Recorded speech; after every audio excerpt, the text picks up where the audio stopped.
50% of the time, I'm really impressed. The other 50%, it's too finicky. That's not a success rate for me. But the reason I love that there's a piece of glass on a 45-degree angle that reflects. It's a good, cheaper alternative than spending a couple $100s on that, as well as the big SLR.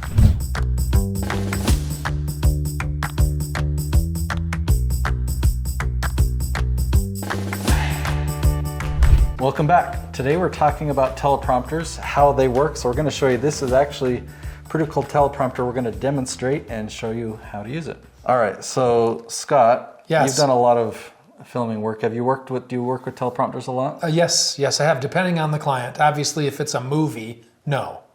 But if it's an industrial client, like, yeah. And what's interesting is teleprompter is actually like a trademarked copyrighted name.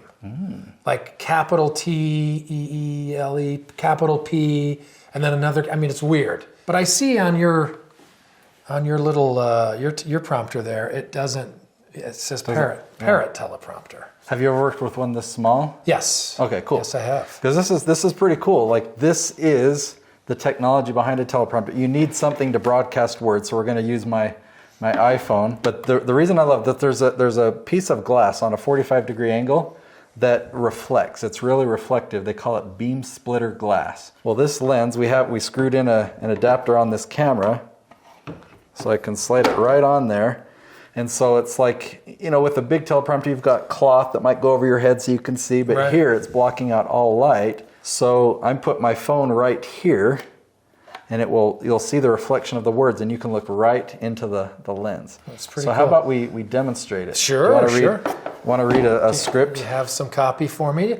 And of course, you're going to put your text backwards, you know, and reverse the image, because it's going to shoot up onto the Okay, so I've got a script here. I made this in a course talking about how to do a crop edit, so it's some real compelling, engaging text. And by the way, I've never read it, I've never seen it, and that's pretty much how it's going to be a lot of times. In this app, when I hit start prompting, let's see if it flips it. Okay, so see how it's backwards here? Right now it's kind of upside down. So see how it's backwards, it's upside down, but it's moving slow.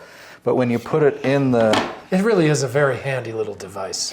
Yeah. These days, anybody can have a teleprompter right on their lens. So it's got rubber grips, so it kind of holds the phone in place. Let's see, I'll turn it the right way. So now, when you look at the text, you're staring right down the lens, yeah. All right, so do you want to demonstrate? Sure. So read from it and try and do it as if you're not reading. Well, of course, but it's a little slow for me.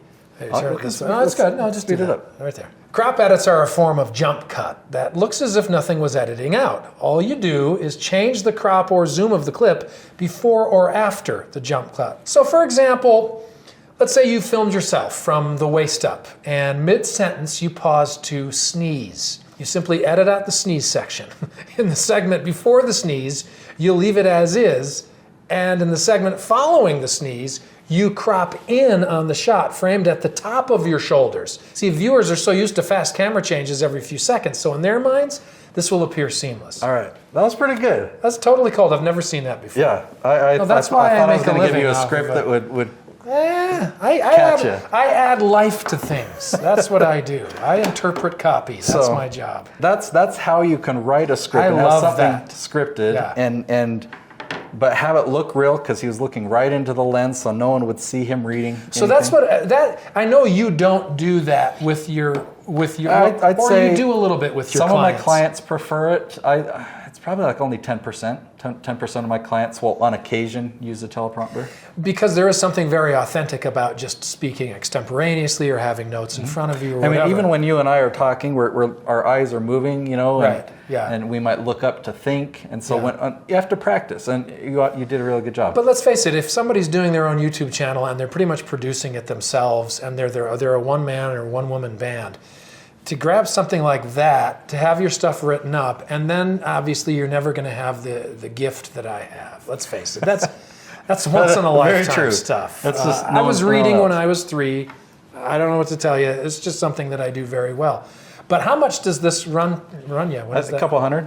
I think this is the brand. So it comes with the lens Padcaster. hood thing there. Yeah, you've got different sizes of mounts that you can screw it into different lenses. This is obviously a DSLR camera and any type of phone. Whatever fits there. Yeah, it prefers Apple, but Androids might work. Because I know that there's some for iPads. Some people will do iPads. But And it's more of a big box that you one. typically have on a different stand. But if you want one that actually mounts to the camera itself, because you know I can put this camera on a tripod and I don't have to have a separate stand for the teleprompter. Right. But I do have a bigger one that would just have a separate stand. Here's something that you should be aware of when it comes to this technology and the apps that support it, is that you can get, and I don't know if the app that you were using has it, but you can link it to your device or to a device so that you actually are slowing it down, speeding it up, just in your hand off to the side.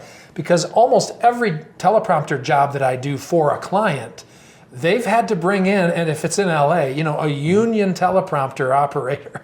And those people are really, really good. I mean, if I speed up, they speed up. If I slow down, they can keep my eye right in the middle of the lens. And that's one thing you're going to want to do too, is with this, because it was going a little faster than not that I'm used to, but because I'd never seen it before, it was going kind of quick. My eyes are going up to the top third of the lens. So you can adjust the speed, you can adjust the font size, it's all within the app. I've got 4 different apps. I'll take a screenshot here that my team can show you. And you've used at different times all 4 of those? Yeah. And this one here, Prompt Smart R or something, that one I use when I connect it to the iPad and use the bigger teleprompter, because then I can control it, you know, a team member can control it and keep it in the right place for them. Yes, the remote control. And then this one, Prompt Smart Pro, that one has voice activation. You can't use it outside or anywhere that there's noise, but if you're close to it, it will hear your words and it will move the words at the right pace. See, I've never tried that one. I don't trust it for some reason. I'm not sure that I trust, you know, voice recognition to stop and start. But it's a good idea. I just don't know if it actually executes. 50% of the time, I'm really impressed. The other 50%, it's too finicky. That's not a success rate for me. I can't do that. What else about these that's interesting? I would just say, I mean, honestly, I remember. I've never used one of these when I'm doing my own kind of YouTube type videos. Like you say with most of your clients too, is because you have the info in your head and it comes off a little more engagingly when it doesn't sound like it's read.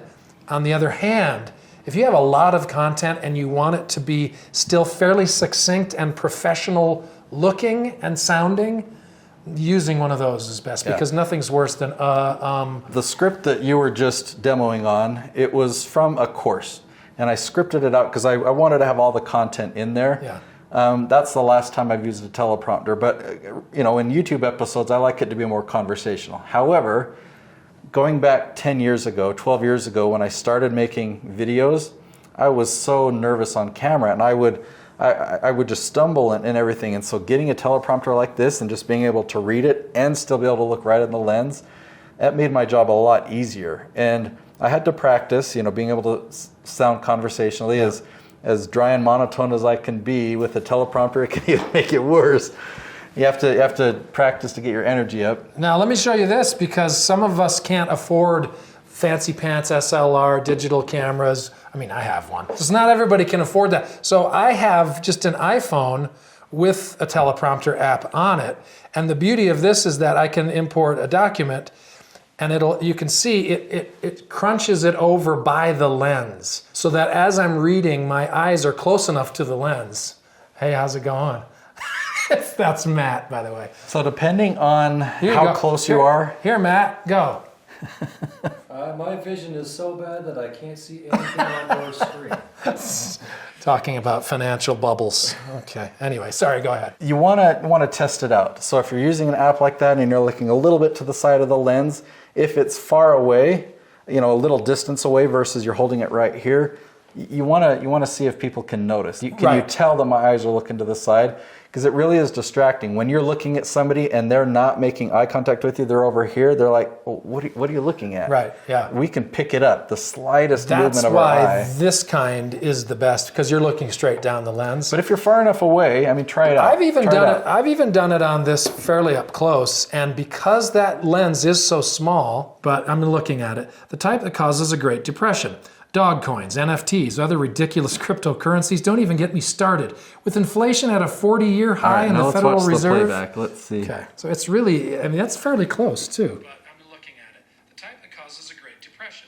Dog coins, NFTs, other ridiculous cryptocurrencies. I don't know. You can't even tell. It's a good, cheaper alternative than spending a couple $100s on that as well as the big SLR. Yeah, I mean. There you go. I think they might have something for a phone, like an actual physical apparatus. I've actually heard of a camera that hangs down over your, so instead of a webcam that's on top, it actually goes down over your computer. Yes, those they have. For my notebook or my MacBook Pro, there's one that comes down. And so it's right over the lens built into the MacBook.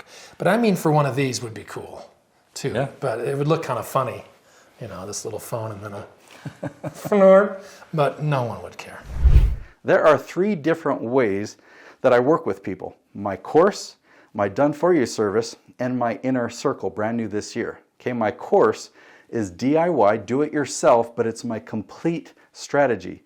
You go through 10 weeks, 10 modules that will help you get the ball rolling and generate momentum with the exact strategy that I use on all 27 channels that I produce. My done-for-you service is what clients like Noel Randall use, where we do all the filming, we do all the editing, the thumbnail design, the launch, we monitor the analytics, and help these channels improve month after month after month. Now my inner circle is for 6-figure business owners that want to take their business to 7 figures and really want to scale their YouTube channel as well. You get a taste of our done-for-you service where we just launch 1 episode per week. You're also a part of a community with other business owners that want to learn and implement the same strategy, and we have 4 quarterly retreats. Now the studio houses where you'll be filmed either here in Utah or in Orlando, Florida are also big enough that that's where we're going to have our quarterly retreats. If you're ready for a strategy session with me to discuss whether my course, the inner circle, or my done-for-you service is a fit for you, then go to my website, BeTheHeroStudios.com. I'll link to it below, and anywhere on that page, click Learn More,